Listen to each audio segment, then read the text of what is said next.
Olha, tem uma conversa rolando dentro da cabeça de todo mundo, o tempo todo, né? É um diálogo sem fim que parece um cabo de guerra mesmo. Duas vozes, uma puxando para o lado da calmaria, a outra para o caos total. E aí fica aquela pergunta no ar, né? Qual delas a gente escuta? Essa é a pergunta que vale ouro, não é verdade? Pensa bem, em qualquer decisão, não importa se é grande ou pequena, essa batalha interna aparece. De um lado tem aquela voz que sussurra, ei, vai com calma. Do outro, uma que grita, cuidado, perigo! O primeiro passo, então, é só reconhecer que essa luta existe. A partir daí a gente consegue, sabe, começar a entender as regras desse jogo e achar um caminho com mais clareza. E é exatamente isso que a gente vai desvendar agora. Ok, então vamos direto ao ponto. Para a gente entender bem essas duas vozes, o melhor jeito é imaginar, sei lá, duas estações de rádio. Uma delas tem aquele sinal limpinho, sabe, nítido. A outra é puro ruído, estática, interferência. Então vamos combinar assim. A primeira a gente vai chamar de voz e a segunda de ruído. E agora, bora colocar as duas lado a lado. E a primeira diferença, nossa, é gritante. É tipo a qualidade do som.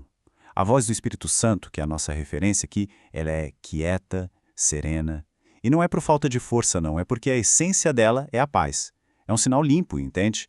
Agora, a voz do ego é o completo oposto. É estridente, áspera, cheia daquele chiado. É aquela voz que planta a dúvida, que fala super alto só para tentar abafar a outra, sabe? Tentando dominar a frequência toda. Mas não é só o som não. A mensagem de cada uma também é totalmente diferente. Uma delas está sempre trabalhando para unificar, para curar. Ela lembra a gente do que conecta, do que aproxima. Já a outra, a do ego, essa é especialista em dividir. Ela cria barreira, coloca a gente em caixinha, fica comparando todo mundo o tempo todo. É aquela voz que insiste no eu contra eles, sabe? A raiz de todo e qualquer julgamento. E olha só que interessante como cada uma lida com um erro. Isso aqui é crucial. Para a voz da paz, errar não é o fim do mundo. É só um pedido de ajuda, uma chance de corrigir a rota, de aprender algo novo. Agora, para o ego, um erro é uma sentença.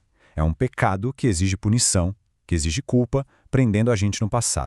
Isso leva a gente para uma outra questão, a da autoridade. Tipo, quem está no comando afinal? A voz serena, ela se baseia na confiança, na entrega, é sobre soltar o controle. Já o ego, ele oferece uma autonomia falsa, uma grande ilusão de que a gente está no comando de se controlar cada detalhezinho. E essa é a receita perfeita para viver em alerta constante, uma fonte que não acaba nunca de ansiedade e estresse.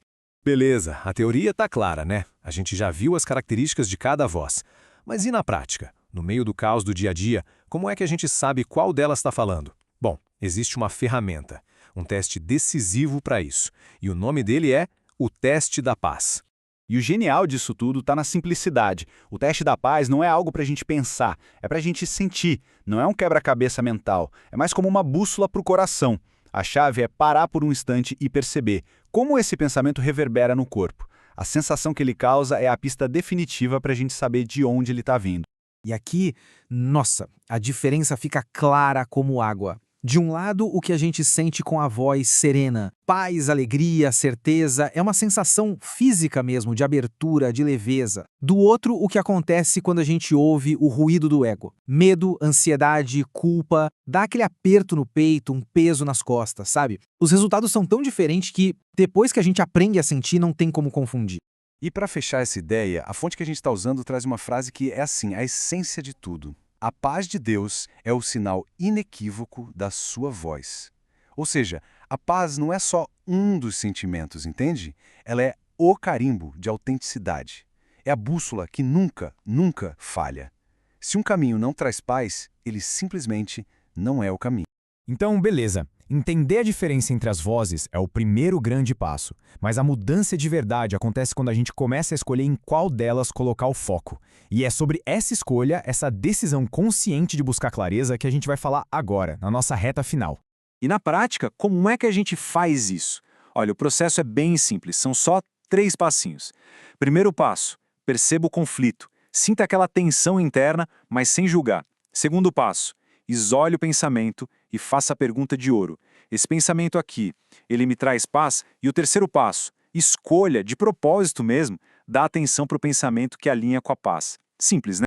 O que leva a gente a uma conclusão que é fundamental. Esse discernimento, essa capacidade de escolher, não é um dom místico que alguns têm e outros não. É uma habilidade que se treina. é uma escolha ativa que a gente faz a todo momento. Pensa que é como o teu controle do rádio na mão. A gente pode deliberadamente sintonizar na estação da clareza e, abaixar o volume da estática. Esse poder de escolha já é nosso. E para a gente terminar, fica aqui uma provocação para pensar.